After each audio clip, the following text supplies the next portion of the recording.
वाहिगुरु जी का खालसा वाहिगुरु जी की फतेह। परम सत्कारयोग साध संगत जीओ, आप जी वडभागे गुरु चरनां विच रोज़ाना की तरह हाजरियां लवा रहे हो।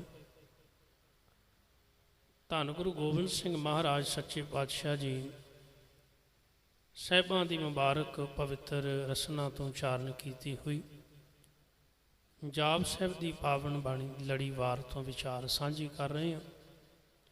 आओ पौड़ी नंबर 83 जिथों आपां विचार आरंभ करनी है।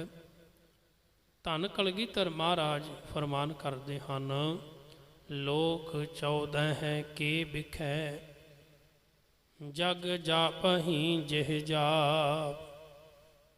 महाराज कह रहे हैं कि सनातनी मत के धर्म ग्रंथां अनुसार इस धरती तो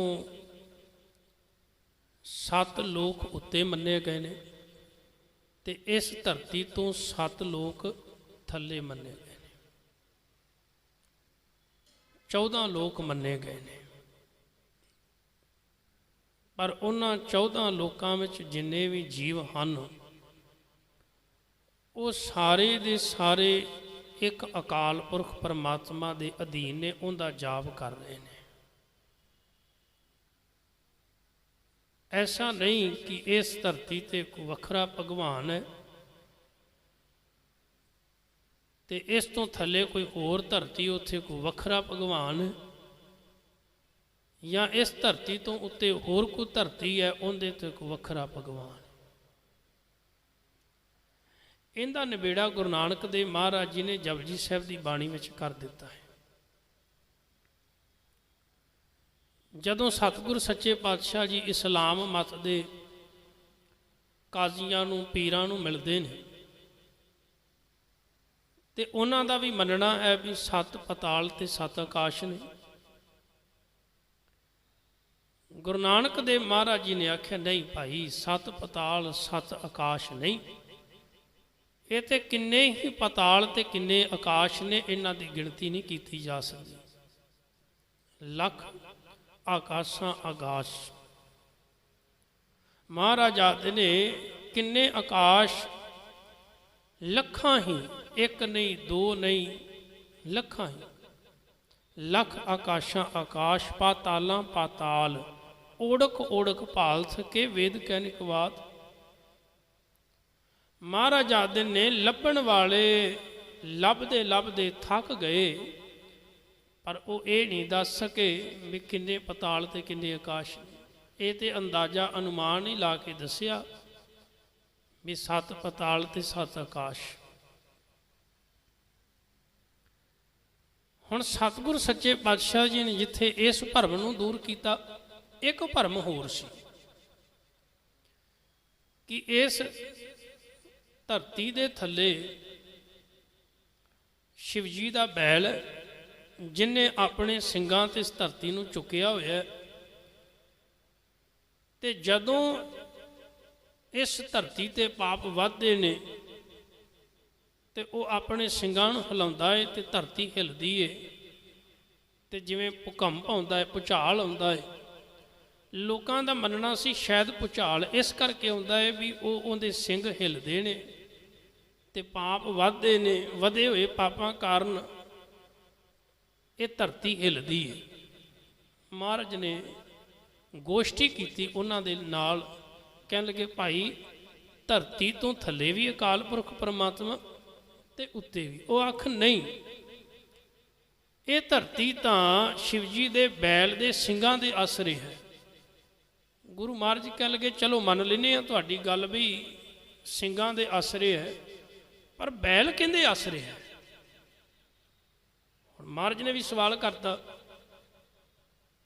हुण उन्हां नूं कोई जवाब ना आवे, वो कहन लगे होर धरती। महाराज जी कहन लगे फिर वो धरती किहदे आसरे है। उन्हें आख्या एक होर बैल। महाराज ने आख्या वो बैल। ਜਦੋਂ ਗੱਲ ਵੱਧਦੀ ਇੱਥੇ ਮੁੱਕੀ, ਕਹਿ ਲਗੇ ਕਿ ਸ਼ਕਤੀ ਹੈ। ਮਹਾਰਾਜ ਕਹਿ ਲਗੇ ਉਸੇ ਸ਼ਕਤੀ ਦੀ ਗੱਲ ਮੈਂ ਕਰ ਰਿਹਾ ਵੀ ਇਹ ਧਰਤੀ ਉਸੇ ਸ਼ਕਤੀ ਦੇ ਆਸਰੇ ਹੈ, ਪਰਮਾਤਮਾ ਦੇ। ਧੌਲ ਧਰਮ ਦਇਆ ਕਾ ਭੂਤ, ਸੰਤੋਖ ਥਾਪ ਰੱਖਿਆ ਜਿਨ ਸੂਤ। ਮਹਾਰਾਜ ਕਹਿ ਲਗੇ ਭਲਿਓ ਉਹ ਅਸਲ ਵਿੱਚ ਜਿਹਨੂੰ ਧੌਲ, ਜਿਸ ਨੂੰ ਤੁਸੀਂ ਬਲਦ ਕਹਿੰਦੇ ਸ਼ਿਵ ਜੀ ਦਾ, ਉਹ ਬਲਦ ਅਸਲ ਦੇ ਵਿੱਚ ਧਰਮ ਹੈ, ਅਕਾਲ ਪੁਰਖ ਪਰਮਾਤਮਾ ਦਾ ਇਹ ਕਾਨੂੰਨ ਹੈ।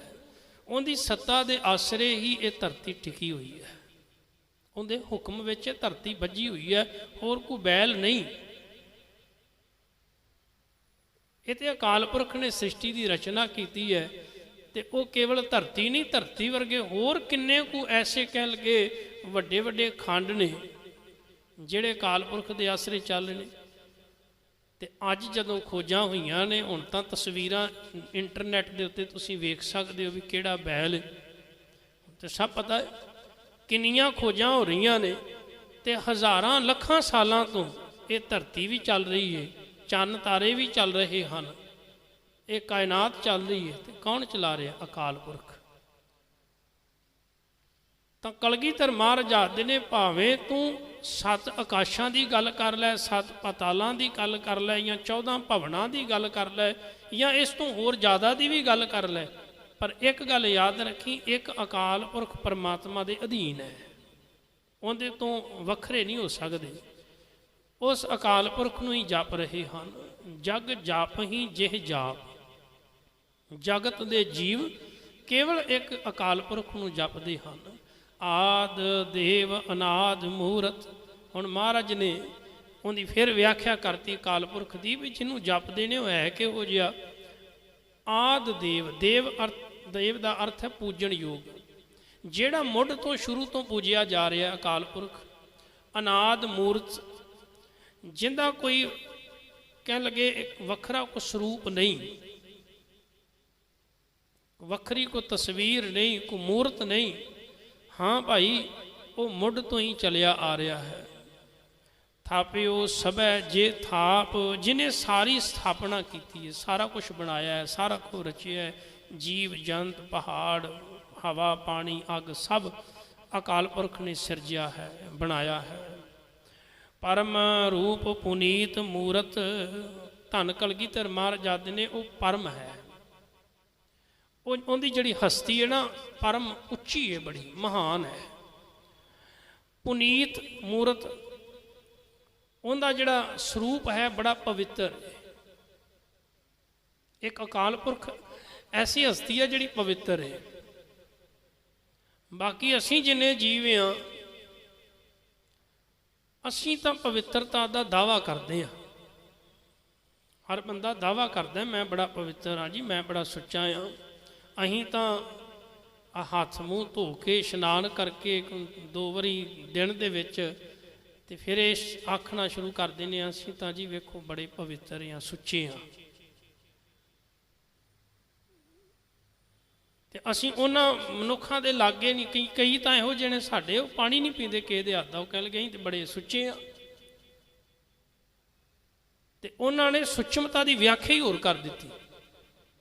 ਉਹਨਾਂ ਨੇ ਆਖਿਆ ਵੀ ਸ਼ਾਇਦ ਜਿਹੜੇ ਮਲ ਮਲ ਕੇ ਹੱਥ ਪੈਰ ਧੋਂਦੇ ਨੇ ਜਾਂ ਨਹਾਉਂਦੇ ਨੇ, ਉਹਨੂੰ ਸੁੱਚਾ ਆਖਿਆ ਜਾਂਦਾ ਹੈ। ਅਸੀਂ ਵੀ ਘਰ ਵਿੱਚ ਕਈ ਵਾਰੀ ਜਾਈਏ ਤੇ ਕੋਈ ਪ੍ਰਸ਼ਾਦਾ ਛਕਾਉਣ ਤੋਂ ਪਹਿਲਾਂ ਕਹਿੰਦੇ ਹੱਥ ਸੁੱਚੇ ਕਰਾ ਦਿਓ। ਹੱਥ ਸੁੱਚੇ ਨਹੀਂ ਕੀਤੇ ਜਾ ਸਕਦੇ, ਹੱਥ ਧੋਤੇ ਜਾ ਸਕਦੇ ਨੇ। ਪੈਰ ਸੁੱਚੇ ਨਹੀਂ ਕੀਤੇ ਜਾ ਸਕਦੇ, ਧੋਤੇ ਜਾ ਸਕਦੇ ਨੇ। ਹੱਥਾਂ ਨੂੰ ਸੁੱਚਿਆਂ ਕਿਵੇਂ ਕਰਨਾ ਹੈ? ਆ ਜ਼ੁਬਾਨ ਕਦੀ ਸੁੱਚੀ ਹੋ ਸਕਦੀ ਭਲਾ? ਇਹ ਤਾਂ ਸਦਾ ਝੂਠੀ ਹੈ।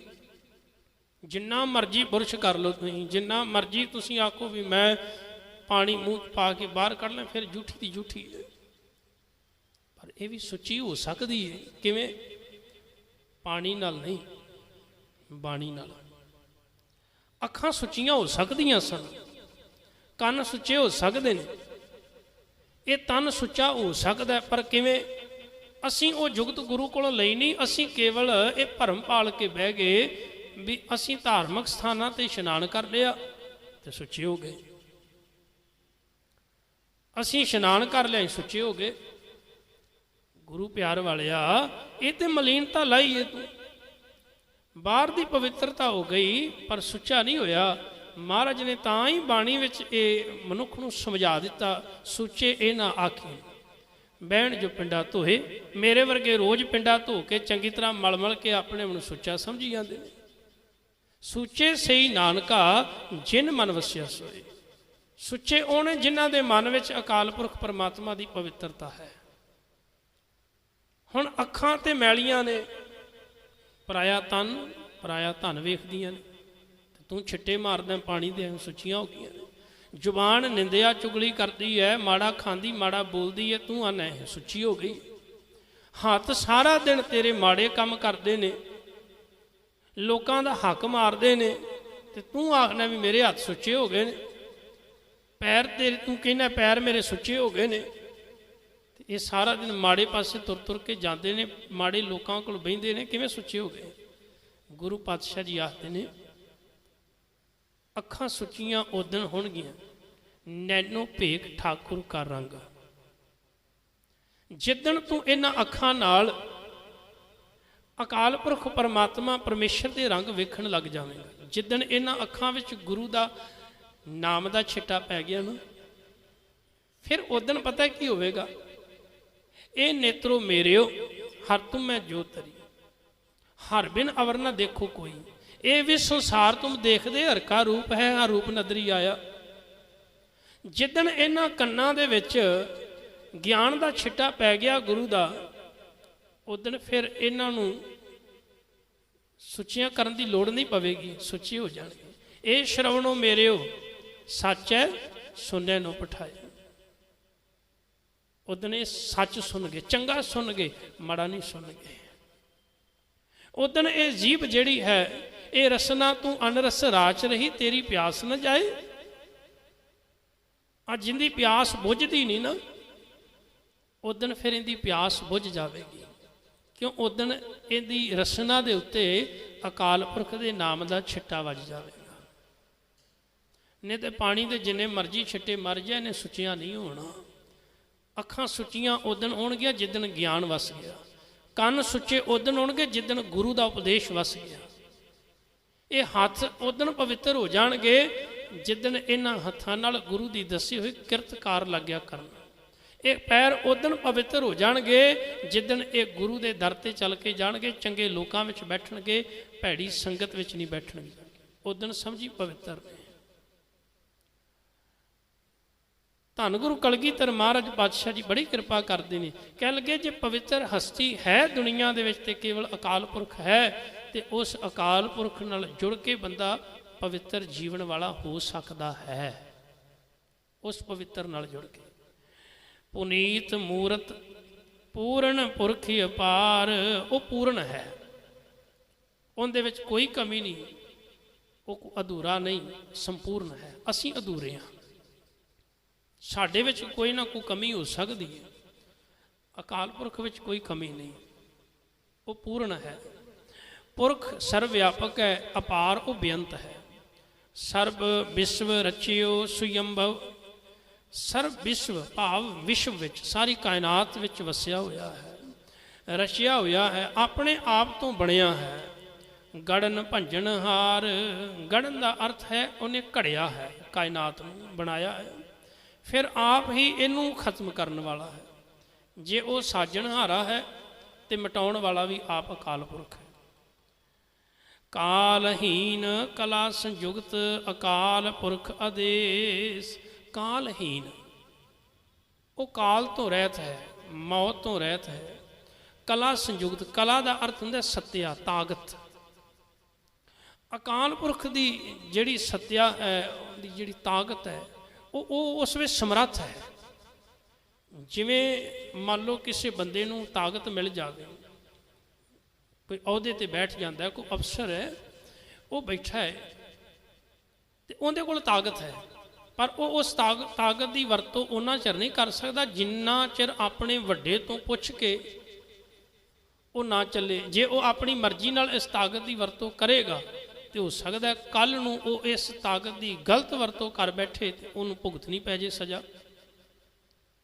उस तो भी वड्डी ताकत वाला उनके उत्ते कोई ना कोई बैठा होया है। पर एक अकाल पुरख है, उन्होंने किसी की इजाजत लैण की लोड़ नहीं। वो अपनी ताकत नूं वरत सकता है, उन्होंने पुछण की लोड़ नहीं मैं वरतां कि ना वरतां। वो अपनी ताकत नूं वरत रहा संसार दे विच। वो इस समर्थ है।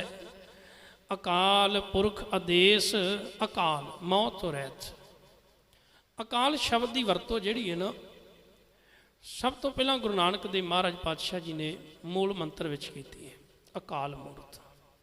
अकाल का अर्थ हुंदा वो हस्ती जिहड़ी कदी खत्म नहीं हुंदी, जिंदे ते समय का प्रभाव नहीं पैंदा, जिहड़ी जन्म मरण तो रहत है। इंज कह लो जिहड़ी सदैव काल लई है। काल का अर्थ हुंदा मौत, मृत्यु। अकाल पुरख जिहड़ा कि मौत तो रहत है, ना मरदा है, ना जमदा है, ना आउंदा है, ना जांदा है, ना मिटदा है, ना बनदा है, ना उहदा जन्म हुंदा है। वो सदैव रहण वाली हस्ती है। बाबा कबीर जी ने भी बाणी विच अकाल शब्द की वरतों की, गुरु अर्जन देव गुरु रामदास महाराज जी ने भी शब्द की वरतों की, गुरु हरगोबिंद महाराज पातशाह जी ने वरतों की। साहब ने जिस स्थान पर बैठना सी उस थान का ना ही रखता अकाल तख्त। वो तख्त जिंदा संबंध अकाल दे नाल है। उस तो बाद गुरु हरराय महाराज पातशाह जी ने अकाल शब्द की वरतों की। सिखां नूं यह आख्या भी ये शब्द नहीं वरतना कोई मर गया, ये शब्द नहीं वरतना, ये शब्द माड़ा। शब्द वरतना अकाल चलाना कर गया। सिख हमेशा अकाल कोल जांदा है, अकाल दे चरनां विच जांदा है, वो मरदा नहीं। जिहड़ा मरदा है उन्होंने फिर दोबारा जन्म लेना पैंदा है। इस करके सिखां नूं आख्या भी तुसीं ये शब्द की वरतों करनी, अकाल चलाना कर गए। उस तो बाद इस शब्द की वरतों धन गुरु गोबिंद सिंह महाराज जी ने अकाल उस्तत की बाणी उचारण कर दी थी। अकाल शब्द की वरतों बड़ी की महाराज ने। जदों आपां वेखदे हां जाप साहिब की बाणी ते अकाल शब्द किन्ने वारी आया, या धन गुरु गोबिंद सिंह महाराज पातशाह जी ने जदों फौज बनाई तो उदों उस फौज का नाम रखिया भी अकाल पुरख की फौज, खालसा अकाल पुरख की फौज। या आपां जयकारा बुलाने तो उहदे विच भी महाराज ने आख्या बोले सोनिहाल सत श्री अकाल। अकाल शब्द की वरतों गुरु गोबिंद सिंह महाराज ने लाजमी कर दी। उस तो बाद अकाल शब्द जिहड़ा है इन्ना प्रचलित हो गया कि सिखां ने अपने नाम नाल भी शब्द की वरतों करनी शुरू कर दी। अकाल शब्द तो अकाली बनया। अकाली का मतलब सी जिहड़ा अकाल नूं मनण वाला, एक अकाल पुरख नूं मनण वाला, उन्होंने कहा जाता अकाली। सब तो पहला जिहड़ा शहीद मिसल हुई है इहदे विच भाई नैना सिंह होए ने, जिन्हां ने अपने नाम नाल अकाली शब्द की वरतों की। उस तो बाद उन्हां दा अगे सेवक होया अकाली फूला सिंह, अकाल तख्त साहिब के जथेदार भी रहे। तो इहो जिहे जथेदार सन भी जिहड़े समय के राजे सन। महाराजा रणजीत सिंह वर्गियां नूं भी ये तलब कर लेंदे सन अकाल तख्त साहिब दे। हुण अजकल दे ते वेखो जथेदार जिहड़े डरदे ने, उन्हां दी इन्नी हिम्मत नहीं पैंदी भी वो ये कह सकण भी तुसीं इन्नी जिहड़ी है धरती के उत्ते इन्ने पाप कर रहे हो या बुरे काम कर रहे हो, तुसीं बेअदबियां कर रहे हो, तो उन्होंने कह दें भी तुसीं आओ हाजिर हो, नहीं कह सकते। पर अकाली फूला सिंह वर्गे, अकाली साधु सिंह वर्गे जिहड़े कि मैदाने जंग में जाके लड़ते हैं तो सिख राज नूं वधाउंदे ने। अकाली शब्द की वरतों जिहड़ी है निहंग सिंघां दे नाल भी हुंदी सी। एक शक्ति का प्रतीक बन गया सी।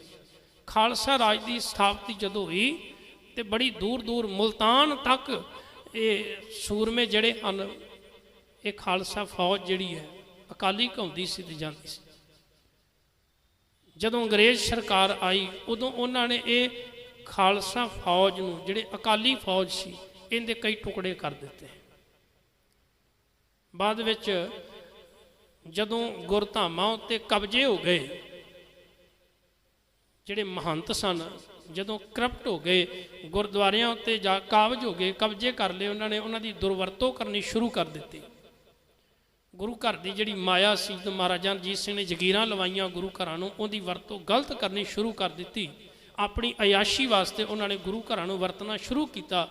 ਤੇ ਜਿਹੜੀ ਸਮੇਂ ਦੇ ਜਿਹੜੇ ਜਾਗੇ ਹੋਏ ਸੁਚੇਤ ਸਿੱਖ ਸਨ, ਉਹਨਾਂ ਨੇ 1919 ਵਿੱਚ ਪਹਿਲਾ ਜਿਹੜਾ ਜਥਾ ਬਣਾਇਆ, ਉਹਦਾ ਨਾਂ ਅਕਾਲੀ ਜਥਾ ਰੱਖਿਆ। ਬਾਬੇ ਕੀ ਬੇਰ ਗੁਰਦੁਆਰਾ ਜਿਹੜਾ ਉਹਨਾਂ ਨੇ ਪਹਿਲਾਂ ਆਜ਼ਾਦ ਕਰਵਾਇਆ, ਕਹਿਣ ਤੋਂ ਭਾਵ ਆਪਣੇ ਅਧੀਨ ਪ੍ਰਬੰਧ ਦੇ ਅਧੀਨ ਲਿਆ। 1920 ਦੇ ਵਿੱਚ ਅਕਾਲੀ ਦਲ ਇੱਕ ਸੰਸਥਾ ਬਣੀ, ਜਿਹੜੀ ਕਿ ਗੁਰਦੁਆਰਾ ਸੁਧਾਰ ਲਹਿਰ ਤੋਂ ਬਾਅਦ ਅਕਾਲੀ ਲਹਿਰ ਦੇ ਨਾਂ ਨਾਲ ਜਾਣੀ ਜਾਣ ਲੱਗੀ। ਤੇ ਬਾਅਦ ਵਿੱਚ ਆ ਕੇ ਤਕਰੀਬਨ 1930 40 45 ਦੇ ਵਿੱਚ ਜਾ ਕੇ ਇਹ ਰਾਜਨੀਤਿਕ ਪਾਰਟੀ ਵੀ ਸਿੱਖਾਂ ਦੀ ਬਣ ਗਈ। ਅਕਾਲੀ ਸ਼ਬਦ ਜਿਹੜਾ ਹੈ ਉਹਨਾਂ ਮਹਾਨ ਯੋਧੇ ਸੂਰਮਿਆਂ ਦੇ ਨਾਂ ਨਾਲ ਲੱਗਦਾ ਸੀ। ਅਖੀਰ ਜਿਹੜਾ ਅਕਾਲੀ ਕੌਰ ਸਿੰਘ ਹੋਇਆ, ਇਹ ਨਿਹੰਗ ਸਿੰਘ ਜਿੰਦੇ ਨਾਂ ਨਾਲ ਅਕਾਲੀ ਸ਼ਬਦ, ਇਹ ਤਕਰੀਬਨ 1953 ਦੇ ਵਿੱਚ ਜਾ ਕੇ ਚੜ੍ਹਾਈ ਕਰਦੇ ਨੇ ਅਕਾਲੀ ਕੌਰ ਸਿੰਘ। ਬੜੀ ਉੱਚੀ ਹਸਤੀ ਹੋਈ ਹੈ, ਮਾਇਨਾਜ ਹਸਤੀ ਹੋਈ ਸਿੱਖ ਕੌਮ ਦੀ। ਜਿਹੜੀ ਅਕਾਲੀ ਸੰਸਥਾ ਹੈ, ਅਕਾਲੀ ਦਲ, ਇਹਨਾਂ ਦੇ ਕੰਮ ਪਹਿਲਾਂ ਬੜੇ ਉੱਚੇ ਪੱਧਰ ਦੇ ਸਨ। ਗੁਰੂ ਧਾਮਾਂ ਦਾ ਪ੍ਰਬੰਧ ਕਰਨਾ ਇਹਨਾਂ ਦਾ, ਤੇ ਸਿੱਖ ਕੌਮ ਨੂੰ ਚੰਗੀ ਅਗਵਾਈ ਦੇਣਾ। ਹੌਲੀ ਹੌਲੀ ਜਦੋਂ ਦੇਸ਼ ਆਜ਼ਾਦ ਹੋਇਆ, ਇਹਨਾਂ ਵਿੱਚ ਇੰਨਾ ਨਿਗਾਰ ਆ ਗਿਆ, ਇਹਨਾਂ ਦੇ ਪ੍ਰਬੰਧ ਵਿੱਚ ਇੰਨਾ ਨਿਗਾਰ ਆ ਗਿਆ, ਇੰਨੇ ਕਰਪਟ ਹੋ ਗਏ ਕਿ ਕੁਝ ਰਾਜਸੀ ਲੋਕਾਂ ਦੇ ਅਧੀਨ ਇਹ ਜਿਹੜੀ ਸੰਸਥਾ ਚਲੀ ਗਈ। ਤੇ ਅੱਜ ਤੁਸੀਂ ਹਾਲਾਤ ਤੁਹਾਡੇ ਸਾਹਮਣੇ ਨੇ, ਤੁਸੀਂ ਵੇਖੋ ਵੀ ਉਹਨਾਂ ਦੇ ਅੱਜ ਹਾਲ ਕੀ ਹੋਏ।